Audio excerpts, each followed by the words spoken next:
"I don't understand your complaints," exclaimed James, as he got ready for work early in the morning. "Are you suggesting I solve all the problems now? You've been bedridden for a whole year. Please keep in mind that I provide for the family.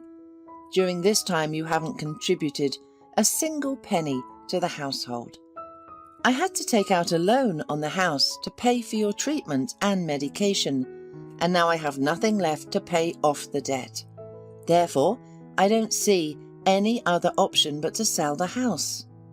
Audrey had been unable to walk for a whole year after falling on ice and becoming paralyzed. The doctors had given no prognosis. "Unfortunately, your wife is unlikely to ever walk again," the doctor stated. "We did everything we could, but you must understand that she requires careful care. If you take her home, instead of putting her in a special clinic, you will need to hire her a good caregiver." James couldn't believe his ears. Everything the doctor said sounded like a sentence for their family. How could they talk about hiring a caregiver when there was only one breadwinner left in the family? Their children had grown up and were studying at the university. They could not help financially, and James never had a high income, and they always lived on 2 salaries.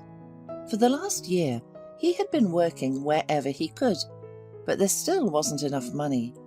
Because of it, he often quarrelled not only with his wife, but also with his mistress, Laurel, with whom he had been together for many years. Now, James could not break into 2 women. If before, he always had the opportunity to set apart part of his salary for gifts and leisure for his mistress, now he didn't have a penny left at the end of the month. "And how are you going to deal with the loan?" Laurel asked, sounding dissatisfied. "Do you really think I will wait for you forever and put up with all this? Before, you used to give me gifts and flowers. And now what? I haven't seen a box of chocolates from you for a whole year, not to mention something more serious.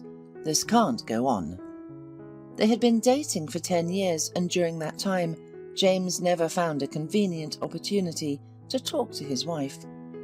This is how he always explained to Laurel, who was waiting and hoping that he would finally leave his family. But James himself wasn't sure if he wanted that.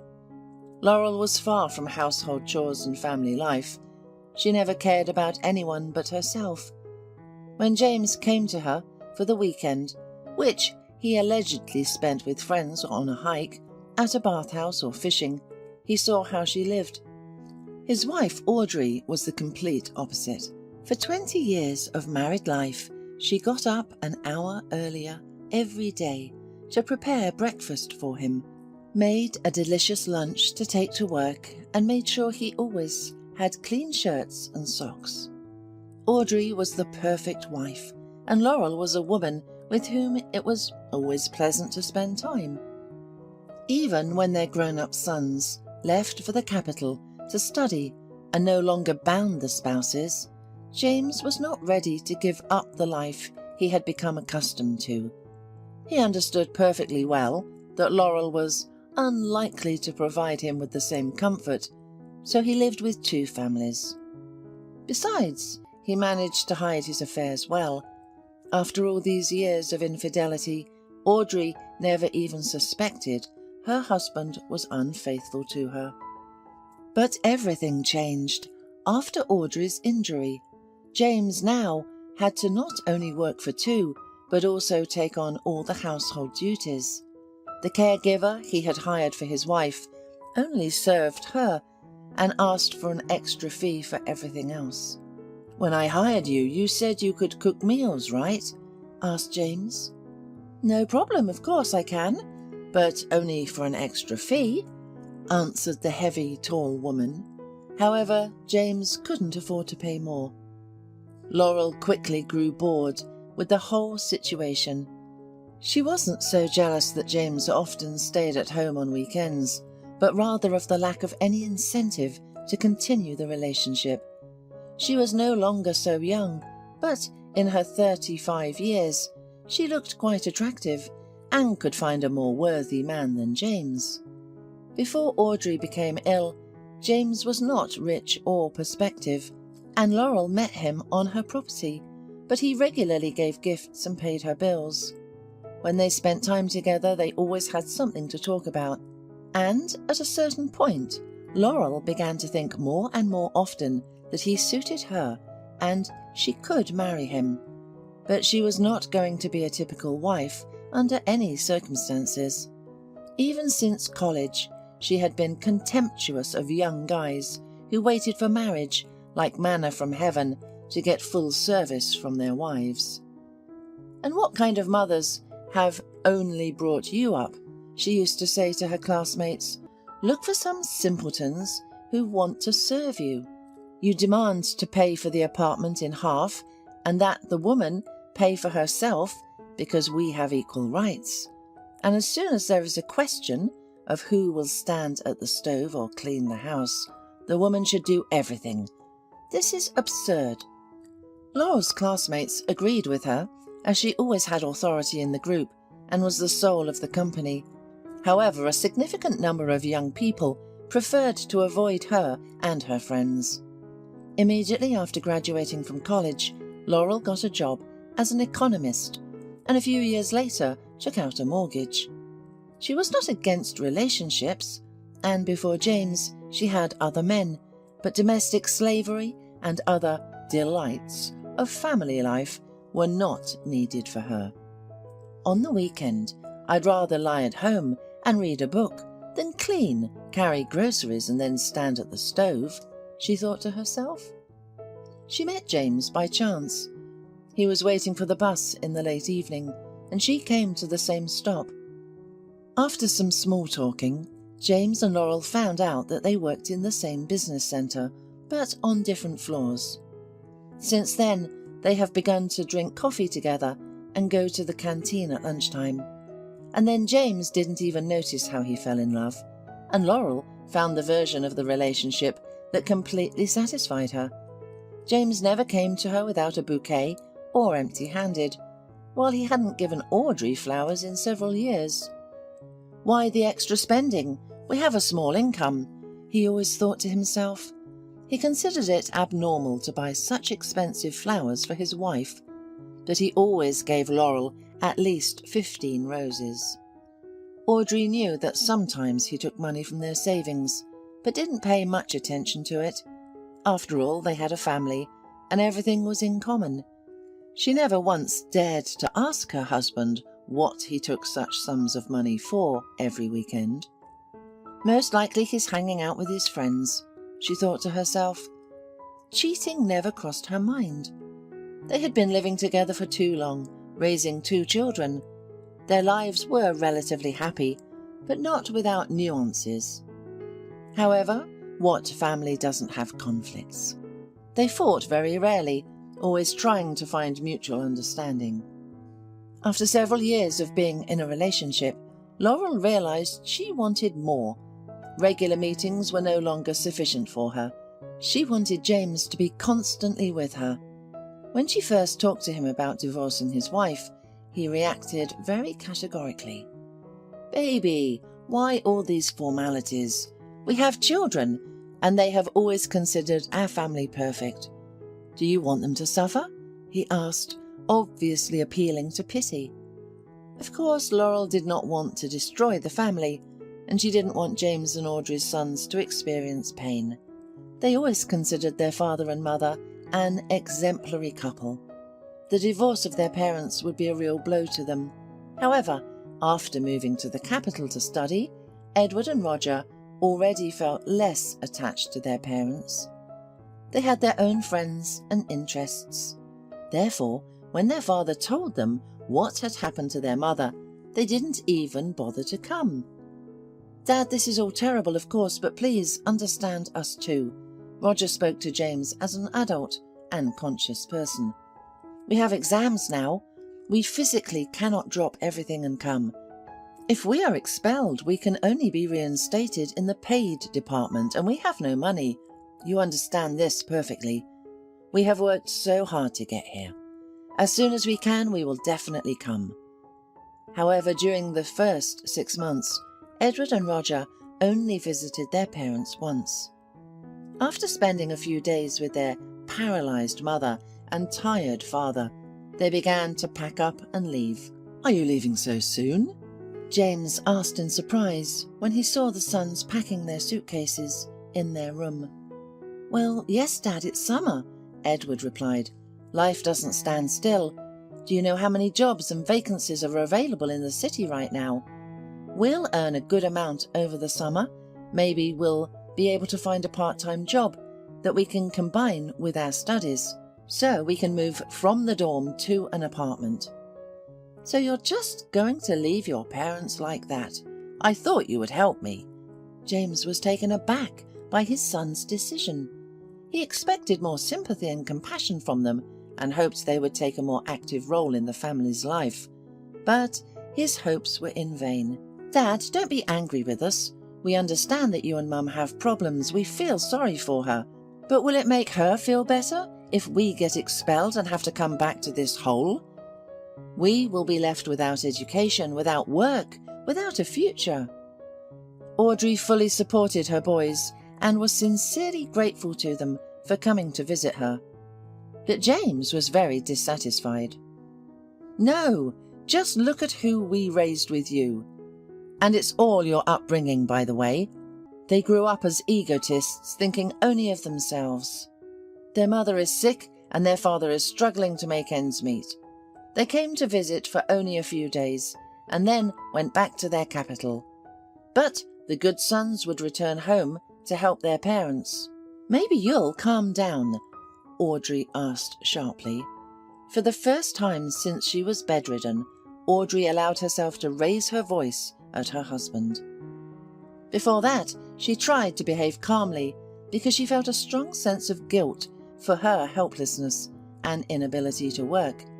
But the way he spoke about their sons angered Audrey very much. "What did I say that was so bad?" James protested. "By the way, as for your mother, where is she? She lives 2 stops away from us, and she hasn't visited us once in all this time. And she could have moved here and taken care of cooking, washing and cleaning. I would save money on your so-called nursing, and I would rest a little from all this household fuss, which I haven't left for over a year. Or do you think I don't need to rest?" Such scandals had become commonplace in their family. James's criticism of Audrey's mother hurt her deeply. Mrs. Marshall was already an elderly woman, and due to her extra weight and other illnesses, she could hardly take care of herself. She needed help herself, not to be exploited as a caregiver. On the contrary, Mrs. Dossett, James's mother, was still in the prime of her life and had no health problems, despite being the same age as Mrs. Marshall.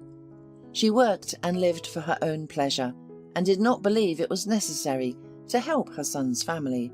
When James asked her to come and help with the household, Mrs. Dossett chirped on the phone. "James, I understand everything, but what do you want from me?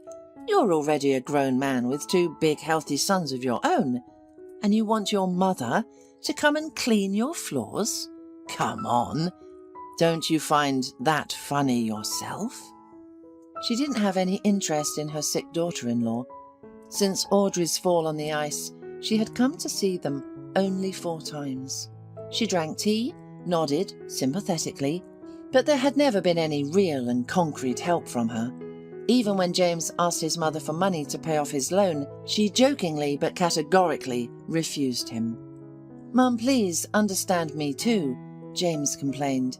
"I work. I can barely see the light of day. The doctors haven't given any positive prognosis about Audrey's health. Most likely she will never be able to walk again. But we still have to pay the loan. I can barely support my family. I know you have decent savings after Dad's death. Please help, at least to close this issue." "Son, what are you even talking about?" his mother replied. "What savings? Yes, I won't hide that I inherited some money after your father's death, but you should understand that my pension is not that big, and I still need to live somehow. And I'm not young anymore. Who knows what I might need? But you should thank me for insisting that your father buy you a small but separate house." After this conversation, James mentioned for the first time that he wanted to sell the house. "Audrey, I can't do this anymore. Honestly, I've almost decided to sell the house. I don't see any other way out. I can't work as hard as I did all this year while you're bedridden. I can't keep up with this pace. I'm only 41 years old. I'm not planning to die," James said harshly. Audrey was shocked by what he was saying. She was at a loss and didn't know what to say at first. She had always thought that her husband was her support and anchor, but now he seemed like a stranger who was only interested in money. "What about me?" she asked, bewildered. "Where will I go to live?" "You'll go to your mother's. I don't see any problem with that. She has a comfortable house too. The two of you will fit in just fine, and I'll go to my mother's. I'll come to help you and give you money. But I can't live like this anymore. After all, the house was bought with my parents' money long before you appeared in my life. Therefore, I have the right to decide how to dispose of it. I don't even have to consult you." "My mother is a sick person. I will be a burden to her." "You have the right to live here for as long as I allow you. If you haven't understood that, then I'm sorry." James shouted angrily. "It's not my fault that you're clumsy and don't watch yourself when you're stepping. If you were more careful, you wouldn't have fallen and received such serious injuries. Anyway, I've said it all. I'm still going to sell the house. If you don't leave on your own, I'll sell it with you in it. By law, you have no rights to it. The new tenants who buy the house will kick you out." After these words, James slammed the door loudly and went to work. He didn't come back home to spend the night, leaving Audrey all alone. "Father, what's going on over there?" Edward exclaimed over the phone the next morning. "Have you decided to leave our sick mother to the mercy of fate? I don't understand how you could do that. You've been living together for so many years. Why is Mum calling me in tears and saying that you're kicking her out of the house? What gives him the right to teach me about life all of a sudden?" James thought angrily to himself. "Son, are you and your brother living peacefully in your capital? Then mind your own business." James answered harshly. "You have no right to dictate to me how to behave, given that you know nothing about our problems. Your mother has nothing to do with this house. My parents paid for it in full long before I even knew your mother." James slammed the phone down and punched the nightstand loudly. "No, can you imagine? My son called me to teach me about life. Such outrageous impudence." James continued to be outraged, looking at Laurel, who had just opened her eyes. "Why couldn't they have called a couple of hours later?" the woman protested. "What audacity to call so early on a day off." James fully shared her indignation. He hugged Laurel tightly and closed his eyes. "Listen, let's go somewhere far away from here," suddenly suggested Laurel. "I'm tired of this greyness and dampness. Let's go to a warm resort town. We'll rent an apartment there, rent out mine, and live quietly." "Great idea," James supported. "The only question is, what will we live on there?" "Oh, come on. Do you think there's no work there? Everything is the same as here. We'll definitely find something. And we'll have enough money for the first time. You'll sell the house, and some of that money will go to pay off debts, and something will be left. And we'll live on the money for the first time, and then we'll figure it out." James liked Laurel's idea. He too had been thinking that after selling the house, it would be nice to go somewhere far away from this city, so as not to listen to his mother-in-law's and wife's reproaches. Most likely, she had already called her mother and complained. And James was right. When he arrived home, Mrs. Marshall was already sitting at the kitchen table and looking at him with anger. "How dare you go somewhere at night and leave my girl alone? Mrs. Marshall said in an outraged tone. "Do you even realize that she's handicapped? A person who is unable to act? Anything could have happened to her. You have no shame, no conscience. You're an egoist, James." "If I'm such an egoist, then take your daughter and leave my house." The man tried to talk to her calmly, but still burst out in anger. "I don't remember you calling me an egoist when your daughter married me and moved into the house my parents bought. Everything was fine then, but now when I ask for just basic support and help because I can't cope with the life circumstances I find myself in, suddenly I'm a selfish person. Excellent position, Mrs. Marshall. Just bravo." The woman shouted back at him. "You've been a lazy person your whole life. Tell your lies to someone. And don't you dare talk to me in a raised tone. I can also shout so loud that you'll go deaf. You've lived your whole life without thinking about anything. Thanks only to my Audrey. She did everything. Cooked, cleaned, took care of the kids, and managed the whole house. You didn't lift a finger your whole life. You just went to work, and on weekends you were always out with your friends. Or maybe even worse." "Well, she's my wife after all. Who's obligated to clean and cook? Me?" James replied. "Of course. Maybe for those men who provide for their whole family, wives have some obligations, but not for you. You've earned peanuts your whole life. Now you even have to sell your house just to pay off your debts." He wanted to hit her, but he restrained himself and sat on a stool across from Mrs. Marshall. James tried to speak calmly, but it was difficult because of the boiling anger inside him. "I just said that I would do it. Why did everyone react so aggressively? Don't I have the right to dispose of my property independently? I would like to point out that in normal families, both the husband and wife work, and for the past year, I'm the only one working. I understand that situations in life can be different, and we had something like this happen to us, and no one is to blame for it.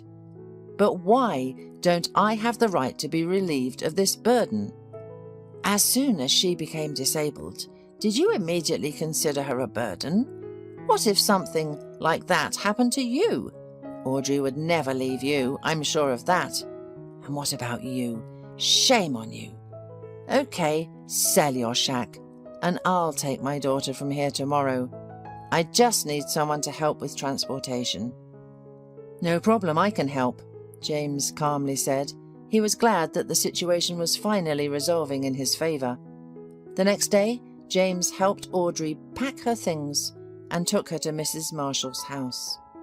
"Mum, how could he do this to me?" tearful Audrey asked in confusion. "I thought until the very end that he wouldn't kick me out. How could he treat me like this?" "Darling, don't cry, please," Mrs. Marshall comforted her daughter. "You can't afford to be nervous. You have to think about your health, and let him do what he wants. What difference does it make to us? He doesn't want to take care of you, help or support you. I promise he'll live just fine without you. Let him go in every direction." "Mum, I won't divorce him," Audrey said firmly. "I don't want us to split up completely. He'll come to his senses, come back, and ask for forgiveness. I'm sure of it." "Well, he didn't ask you for a divorce, did he?" "But if I were you, I would divorce him," Mrs. Marshall said harshly. "What's the point of having such a husband? Just look at how he behaves. What does he allow himself? And are you sure he doesn't have an affair with someone on the side?" "Mum, what are you saying? You're making up some nonsense. I don't even want to hear about it. James has always been faithful to me. It's just really hard for him now. We lived together and seemed to live well, and now I'm disabled. Do you think it's easy? He asked his mother for money to pay off debts, but she didn't give it to him, even though she received all the inheritance from his father," Audrey protested. "There's a lot that your James wants," Mrs. Marshall objected. Audrey Look at him objectively. He's a 41-year-old man. No car, no house.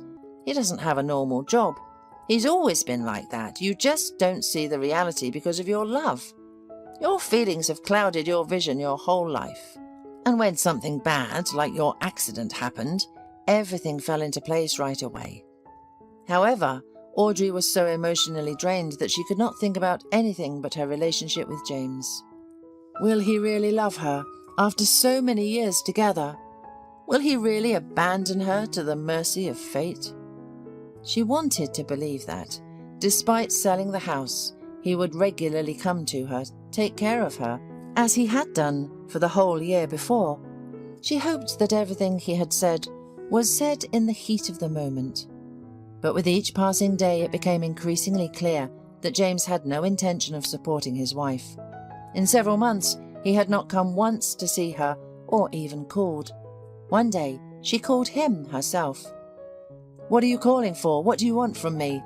James shouted into the phone. "Isn't it clear that if I haven't called you or visited you in all this time, I don't want to talk to you now? Is that so hard to understand?" "I just wanted to know how you were doing," Audrey replied through tears. "And to ask why you don't come or call me, I thought—" But he didn't let her finish. James really didn't want to explain himself to her. He had already found a buyer for the house and was only thinking about how to leave this town as soon as possible. Regretting what he had said, he apologized to Audrey and once again blamed his tiredness. "Sorry, I didn't mean to say that. In short, I didn't mean to hurt you in any way. Just please understand me correctly. Over the past year, I've been exhausted. I'm not going to leave you or divorce you. We've lived together for so many years. It's not necessary. I just want to rest and be alone." After saying goodbye to James, Audrey hung up the phone. Although it was an unpleasant conversation, she was glad to hear his voice after so many months. Her sons now called 3 times a week, unlike before, when they called only once a month. Although her physical condition didn't improve, the support of her mother and sons made her feel much better mentally. "We should think of a hobby for you," Mrs. Marshall said one day. "You used to knit well, didn't you?" "Mum, you're kidding," Audrey replied, smiling. "But when was that? Back in high school? It's been 100 years since I've held a knitting needle in my hands. I can hardly knit even one sock now without mistakes." "We'll see." That same day, Mrs. Marshall struggled to get to the market and bought her daughter some wool and needles. Audrey returned to her once favourite but long-forgotten task and realised she had not forgotten anything. "Well, you see, and you were worried," Mrs. Marshall said, smiling. "Now I'll make us some tea." Despite her fatigue and health problems, Mrs. Marshall took great pleasure in caring for her sick daughter. Finding herself under her mother's wing, Audrey's psychological state gradually changed for the better. To distract herself from the daily boredom, Audrey began to blog on the internet, where she inspired people like her to enjoy life and strive for something. Meanwhile, James finally formalized the deal on the sale of the house. "Well, Mum, we're leaving," he told Mrs. Dossett on the day the deal was registered. "I'll pay off all my debts tomorrow, and finally we'll be able to leave." "Who's we?" the mother asked in surprise. "Well, tell me, Mother, what you're up to. Where are you going?" "It's me and my girlfriend Laurel. We decided to temporarily live on the coast." Mrs. Dossett looked at her son with wide eyes. "What about Audrey? Are you planning to divorce her?" "Mum, why all the formalities? We don't live together anyway, and it's not a good idea to run around doing paperwork. And don't forget that she's handicapped. I could be forced to pay her alimony, so divorce and litigation are not in my plans." "How long will you be gone, son?" "I don't know yet, Mum.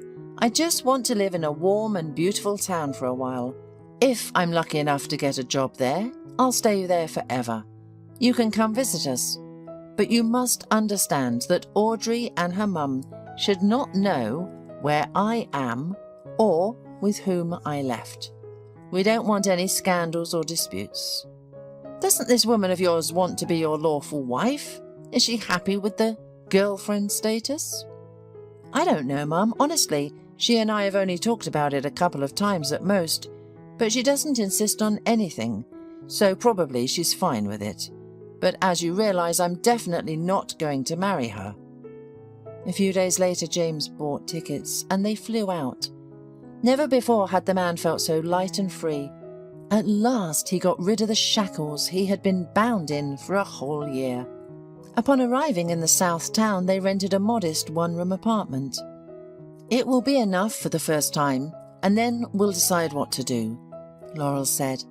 She was very happy that they were finally alone together. James's family no longer loomed on the horizon, and they didn't have to hide or meet only on certain days. Audrey hardly ever thought about James. One day she caught herself thinking that she hadn't thought about him in months. Her anger about the sale of the house and his behaviour was gone. Deep down she still loved him, and was afraid of hearing the same rough and indifferent voice as when she had called him to find out how he was doing. Edward and Roger were indignant at their father's action. "What a freak our father is," Roger said to himself. "I don't know about you, Edward, but I don't want to know him anymore. How could he do such a thing?" "Don't judge, or you will be judged," replied his brother. "You don't know what you would have done in his place." "Well, I wouldn't leave an invalid wife. That's inhumane." "Okay, stop it. Mum will be upset if she hears our conversation. Let's agree to act neutrally towards him, without any negativity, so as not to upset Mum." "Okay, I agree. Actually, it's better not to talk about our father in front of her. Let him do what he wants. We're grown-ups now. We don't need him. We'll survive better without him, and his occasional fatherly talks, which happened once a month at best. And besides, we never had particularly close relationships with Grandma as well." Truth be told, when the grandchildren were born, Mrs. Dossett was still working and had no time for diapers and onesies. When she found out she had become a grandma, she joked, "Don't you dare call me that in public. I'm still young and have my whole life ahead of me." It was said in a playful and joking tone, but there was a grain of truth to it. She didn't want to associate herself with her grandchildren or admit that the years had caught up with her. Mrs. Dossett was always a big fan of the high society lifestyle. She regularly found and attended interesting events, went on excursions to other cities, and socialized with her friends. She had no time for fussing with small children. Mrs. Marshall, on the other hand, always helped her daughter. When the boys were very young, she regularly came to babysit them. When they grew older, she often took them to daycare and then picked them up from school. "Mum, if it weren't for you, I don't know how I would have raised my children," Audrey said to her once. "If you weren't so involved in the lives of your grandkids, I would never have coped." Mrs. Marshall was pleased to hear these words. She understood that it was much harder for children to live nowadays than it was for them in their time. There was no stability. Finding a job was very difficult, and even with good education, experience and skills, one could suddenly become homeless. She loved her daughter very much and always tried to support her. Even though she never approved of Audrey's choice, she always tried to behave very politely and correctly towards James. Looking at Audrey now, she really wanted to believe that someday she would definitely stand on her own 2 feet. Now Mrs. Marshall was even more afraid for her daughter, who had lost the support and backbone of her husband. Unlike her daughter, the wise, experienced woman understood that James had no plans to return to his sick wife. Mrs. Marshall was worried about her daughter, but believed in her, and she didn't even imagine what a terrible fate awaited her family. It's true that they say that trouble never comes alone, and Mrs. Marshall saw this firsthand in her family. "It's been 3 years, son." "Hi, Sonny," James heard his mother's voice on the phone. "I have some bad news for you. You need to come to your hometown right away." "Mum, can you tell me what happened?" he asked. "I can't just drive back and forth like this. I'm actually working." For 3 years, James and Laurel had been living in a resort town. They both found jobs and rented an apartment for 2, and James had never felt so free. Since the move, he had never once returned to his hometown, but he regularly called his mother. She had always been the closest person to him, and no circumstances or distance could stand in the way of their communication. At first, Mrs. Dossett tried to tell him about his wife during their calls, but at a certain point, James forbade her from doing so. "Mum, I'm not going back to the past, so Audrey's life is of no interest to me at all," he said curtly, "especially since she has someone to take care of her, so I believe that I owe her nothing." Sometime after the move, he changed his phone number and gave it only to his mother. He cut his relations even with his own sons.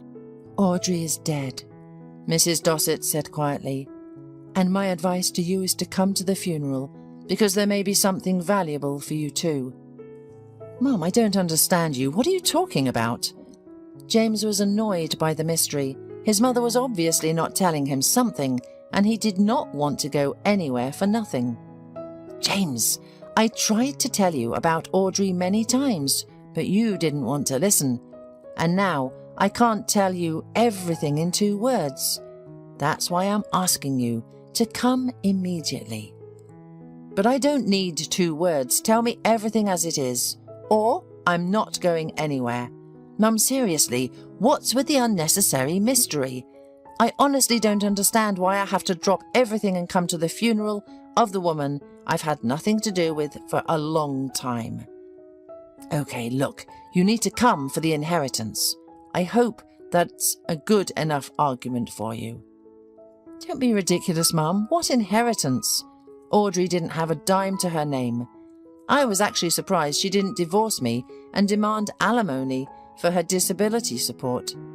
How did they make ends meet there?" "James, there's a lot you don't know. A lot has changed in the 3 years you've been out of town. And Audrey stopped being a beggar a year after you left. She's a star. Look her up on the internet. She has her own blog. You have no idea how much money she's been making from advertising alone. Not to mention, she created her own brand of knitwear that she sold online. She also had a bunch of local TV contracts. James, you're not officially divorced, are you? So you're a legitimate heir like your sons." After hanging up the phone, James immediately surfed the internet and was shocked by what he saw. He didn't use social networks in his daily life and rarely spent time on the computer. He had enough of it at work. Sometimes he had to sit at his laptop for 14 hours, which exhausted him a lot. He found Audrey's blog and couldn't believe his eyes. She not only posted regular posts and pictures, but also made videos. Here she was trying to get out of bed on her own. Here she was putting on makeup and picking out clothes thanks to her mother, eating, drinking and walking. This blog was her whole life. It turned out that when Audrey moved in with her mum and left without the support of her husband, she decided to create a blog. It helped her cope with the stress. Over time, Audrey found like-minded people. At first, people like herself, who found themselves in a similar situation for different reasons, subscribed to her blog. But after some time, among her subscribers, there were also people who were physically healthy and expressed their admiration for her because she did not give up despite the serious trauma and was able to live on. Gradually, the blog turned into a business, and things were going so well that Audrey could not believe that not so long ago she lived in extremely cramped conditions. A year later, money was no longer a serious problem for Audrey. She launched her author's course, created a brand of knitted clothes, and sold handmade items for individual orders. However, the blow came from a place where she was not expecting it at all. After another examination, after passing tests, Audrey was given a terrible and disappointing diagnosis. She had cancer. At first, Audrey couldn't believe her ears when she heard from the doctor that disability wasn't the only thing she had to face in life. She was sure that after such a hard winter fall and its consequences, fate would be favourable to her. But everything turned out to be precisely the opposite. Despite the doctors fighting for her life for months, the disease progressed rapidly. She was fading away before her eyes, and Mrs. Marshall could do nothing about it. On the last day of her life, not only her mother and sons were near Audrey, a whole crowd of the poor woman's followers, with whom she openly shared the details of her illness, came to support her. Through the window she could hear their cries, and thanks to her mother, she even managed to look out into the street and wave to them. And in the evening she died. Mrs. Marshall's heart ached with pain. When she got home, she collapsed on her bed and sobbed. "Why is she? Her life was just beginning to get better. It's so unfair," she thought to herself. Mrs. Marshall tried to call James, with whom she hadn't spoken in 3 years, but found out his phone number had changed. Then she called Mrs. Dossett and shared the sad news. "I already know," Mrs. Dossett said. "Your daughter was a local celebrity. It seems like the whole town knows." "Well, not everyone knows, but the most devoted Audrey people are already aware," Mrs. Marshall said, barely holding back tears. "Please let James know as well.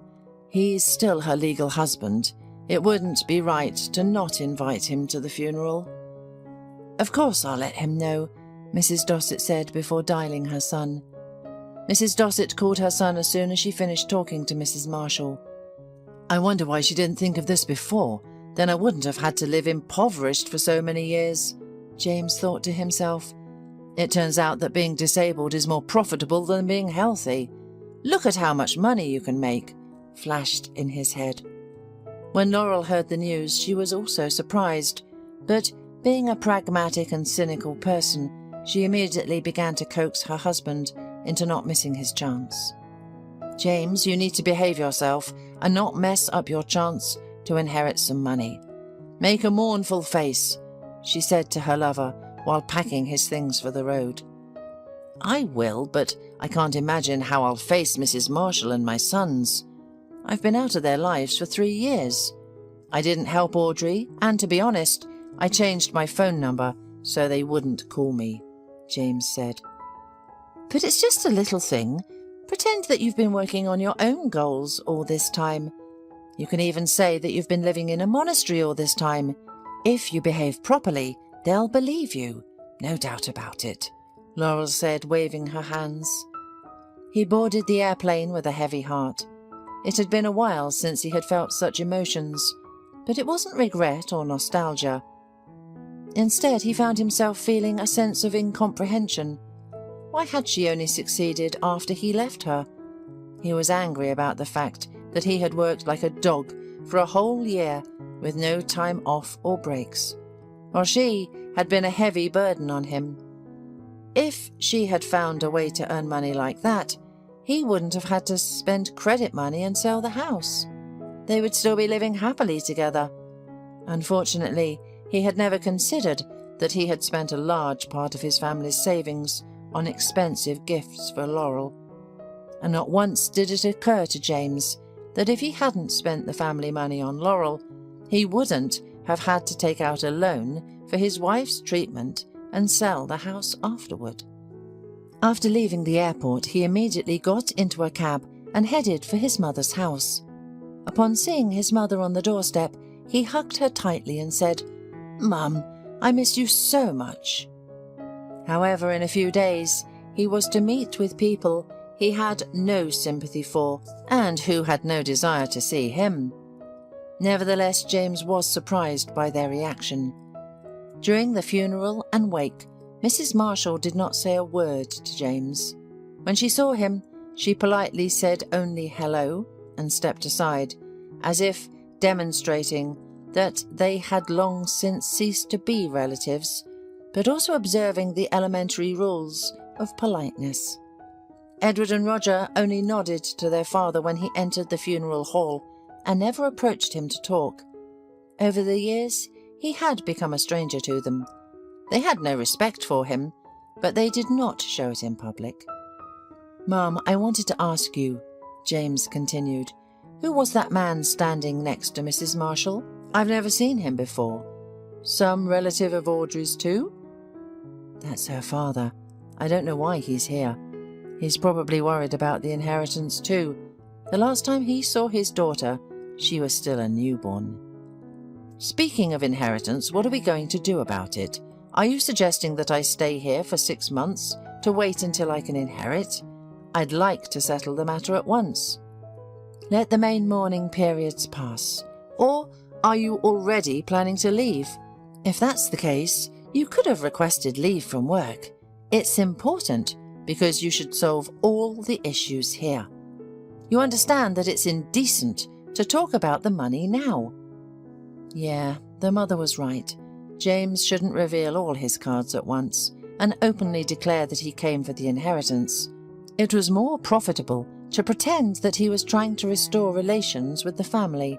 Go to the sons, invite them somewhere together, talk to them, Laurel urged James over the phone. You came, went to the funeral, stood there with a mournful face, and that's it? No, that's not enough. You must pretend that you deeply regret that all this time you did not communicate with them. On the same day, James went to Mrs. Marshall's where Edward and Roger stayed. The young men met their father reluctantly, but observing the rules of decency and politeness, they invited him into the house. Boys, I have to tell you something critical, James began, pouring a glass. Your mum was an excellent person, and for many years we lived soul to soul and loved each other. But then fate treated her very cruelly, and coping with it was impossible. Let her rest in peace. He spoke as sincerely as possible, hoping that Edward and Roger could see his grief. However, they sat opposite their father and watched him silently. Suddenly the door opened and an old man with a battered face stumbled out of the room. It was evident that he had been drinking for a long time, making him appear much older than his actual age. "And who is this?" James asked, squinting. "One more guest?" It was obvious that Edward and Roger didn't like all this, but they were forced to tolerate this man in their home. "I'm Audrey's father. My name is Gordon," the man said through his teeth. "And you're probably her husband, right? So you're my son-in-law. Well, we finally meet." The man approached James closely and, putting his hand on his shoulder, shouted, "Well, let's commemorate Audrey." James poured the glasses with the clear liquid. When Mrs. Marshall arrived, her grandchildren went to their rooms, and she sat down at the table with James and Gordon. "So, are you still drinking?" she asked reproachfully. "And you, son-in-law, have come. I wish I never saw you again." For the first time since the funeral, she allowed herself to express her feelings. "You've been away for 3 years, and now you've come to mourn and make a show of yourself, as if you're devastated. You should be ashamed." "Helen, don't insult my son-in-law." Gordon stood up for James. "At least I got to know him. We have never met before. This is wrong." "Oh, I shouldn't have called you to the funeral in the first place," Audrey's mother replied angrily. "You're just the same as you were 40 years ago when I ran away from you." "Ah, Helen, you're too harsh with me. By the way, it was you who kept me from my daughter. I've always been ready to do anything for you and Audrey, but you ruined the family and left your husband to fend for himself. And as for the fact that I drank regularly, who hasn't sinned in our time? A sober man is hard to find, and I, by the way, have always worked hard." Mrs. Marshall listened to all this and felt disgust at the memory of her rash marriage. During the first year after the wedding, Gordon was still a man, but then he changed. Sometimes he came home from work and he could barely stand on his feet. Mrs. Marshall was always amazed that the bosses did not stop all the drunkenness in the workplace. But since there had never been any serious accidents at work, the bosses overlooked the men's drunkenness. After Audrey was born, life became unbearable. Gordon became even dangerous. Once he had beaten Mrs. Marshall so badly that she could barely get out of bed the next morning. After that, she packed her things and ran away to her mother's. She saw no other way out. Her mother was tough on Gordon and quickly kicked him out of the door and gave him a good slap. After that, he changed his mind and did not insist on continuing their life together. After the divorce, Gordon never saw his daughter. Audrey almost never asked about her father. Only as a child did she try to find out who her father was. At that time, Mrs. Marshall made a sorrowful face and said that he had died a long time ago. Meanwhile, after the divorce from Mrs. Marshall, Gordon went on to marry twice more, but never had children in either of these marriages, and he was not too upset about it. Mrs. Marshall didn't know why she called Gordon and told him that his daughter was dead. Maybe she simply thought that it would be wrong to conceal such an event. After all, it was not a wedding or a birthday, but a death, and it was an important event, just like a birth. Gordon scraped together the rest of the money from his part-time job and went to the funeral. He did not think so much about his daughter as about the fact that he might inherit something, and when Mrs. Marshall told him about his daughter, he was overjoyed. "That's what Audrey was," she wailed. "Look at the socks she knitted. She was an exemplary daughter, but the fate treated her so cruelly." Mrs. Marshall told her ex-husband, whom she hadn't seen in over 40 years, everything about their daughter, and he listened, but did not show any emotion. "In any case, the inheritance will be divided among all relatives, and I'm her own father after all," he thought to himself. Meanwhile, Mrs. Marshall did not suspect what James and Gordon had in mind. She was sure that both men had decided to give Audrey a decent burial and say goodbye in a humane way, but Gordon, like James, was only focused on money. The next day, Roger approached his grandmother with a serious question. "Granny, when will he leave here? I'm sick of this drunkenness. He drinks every day, but he has also found a common language with our father. Are they going to drink here every day now?" Both Roger and Edward were outraged by what was happening. Unlike their naive grandmother, who wanted to believe in the best, they understood why their father suddenly appeared on the horizon. He had left their sick mother and had not remembered them for 3 whole years. Their grandfather also appeared, whom they had not seen at all. "Grandson, how can we kick him out? He came to say goodbye to your mother. Please be patient for another week," the elderly replied. "As it will be 9 days, we will remember your mother, and the next day we will leave at once." "I doubt that very much, and anyway, don't you realize why they both came here? It's written all over their faces." Roger continued to be indignant. "What are you talking about?" "Oh, Granny, don't be so naive. They're here for the money." "How dare you talk like that? You're a cultured and well-mannered young man. Behave yourself." "I am behaving properly. I suggest you tell them the whole truth and you'll see how they get away." "So they'll find out everything, eventually. Why do you need me to tell them now?" "So they won't be hanging around here for another 6 months. They'll be waiting around for their inheritance. What's the point of that? One is a complete alcoholic and the other, I don't even want to talk about him." "Roger, you can't do that. James is your father after all. He and Audrey lived together for so many years. Can't you just cut him out of your life?" "Yes, Grandma, I can, and I really want to. And my brother supports me completely. We don't need a father like that. We realized what kind of a man he is." Despite his grandmother's pleas, Roger firmly decided to announce who would inherit his mother's fortune. Edward fully supported him in this decision. Roger's words came out as a complete surprise to both James and Gordon. The next day, Roger announced that he wanted to close the question of the inheritance once and for all, so that those who came here for its sake would leave and never come again, because there was no sense for them to stay.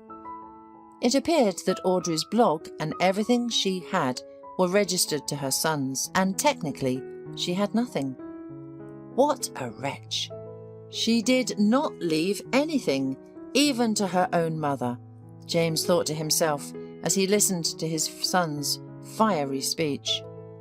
But Mrs. Marshall, unlike James, didn't need anything. She would have enough of her old house for the rest of her life, and her grandchildren would never abandon her or hurt her. She was 100% sure of that. Not only James was outraged, but also Audrey's father.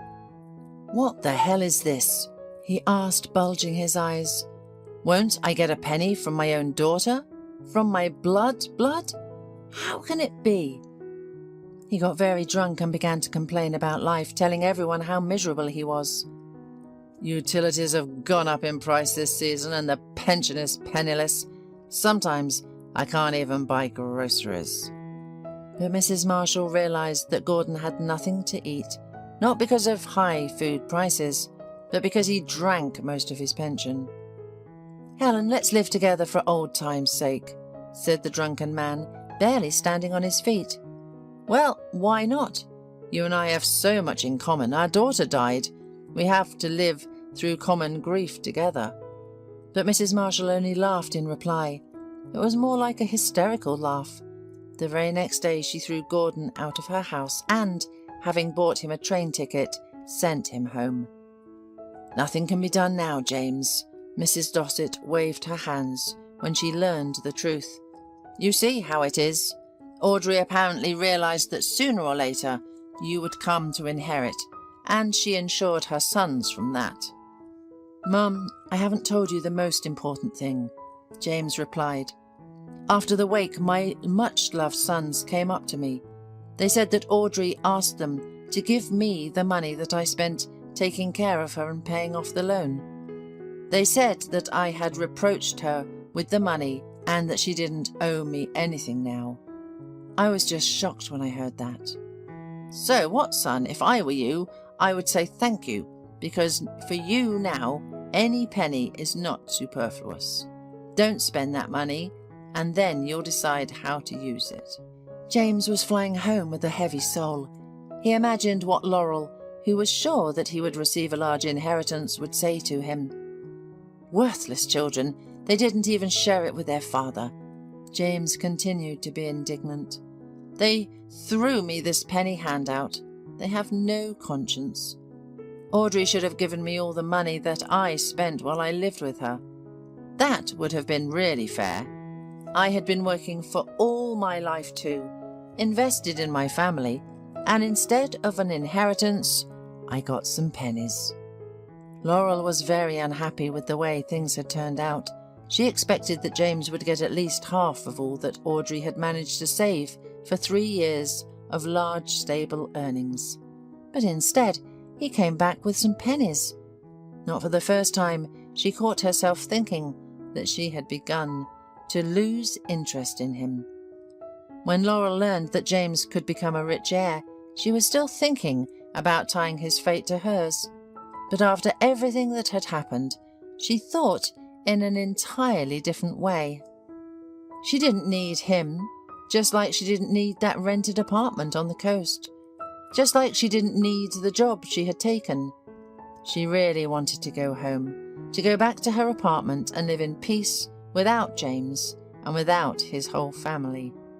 A month later, she informed James that she wanted to part with him and was about to return to her hometown. He took it completely calmly, without pretension or resentment. He himself was tired of life with Laurel and more often remembered life with Audrey, who always met him with a hearty and delicious dinner in a perfectly cleaned apartment, and with whom he never had any problems. Oh, if it hadn't been for this trauma, everything could have turned out completely differently, he thought to himself, still sincerely believing that it was his wife's trauma that had ruined his almost perfect family and peaceful life. He never noticed his faults and did not recognize his mistakes, because it was beneath his dignity. He was always right about everything, and there was no other way. And although his life was a clear proof to the contrary, he still remained stubborn and unshakable. 3 more years later, having completed their studies in the master's program, Edward and Roger settled in the capital. Thanks to their good knowledge and diplomas, they managed to find a decent job. Although each of the brothers began his own life, they never forgot about each other and were always ready to help if necessary. Edward offered Roger to move their grandmother to them, as he feared she was getting old and might need help at any moment.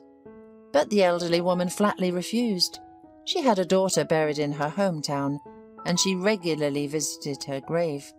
If she moved away, she would not be able to visit Audrey so often, and this was the most important thing for her. She felt well, so she didn't need help from her grandchildren. They sent her money regularly, and Mrs. Marshall could afford to live decently. After parting with Laurel, James had nothing left but to return to his mother in his hometown. He did not want to look for a new job, and having moved to his mother's house, lived on the money that he had received as, in his opinion, unfair compensation for caring for his sick wife. Laurel returned to her apartment and found a new job. Since her separation from James, they had never crossed paths or called each other. Edward and Roger did not forgive their father and were not going to help him. They considered him the real traitor who had destroyed their mother. The mothers regularly came to their mother's grave and visited their grandmother, but they never visited their father. James stopped remembering Audrey, but could not forgive his sons for not sharing their mother's inheritance with him. He was sure that he had the right to this money, never realizing that he had done wrong to his wife, who, by the will of an unfortunate coincidence of circumstances, remained an invalid. But James was not given the chance to understand this.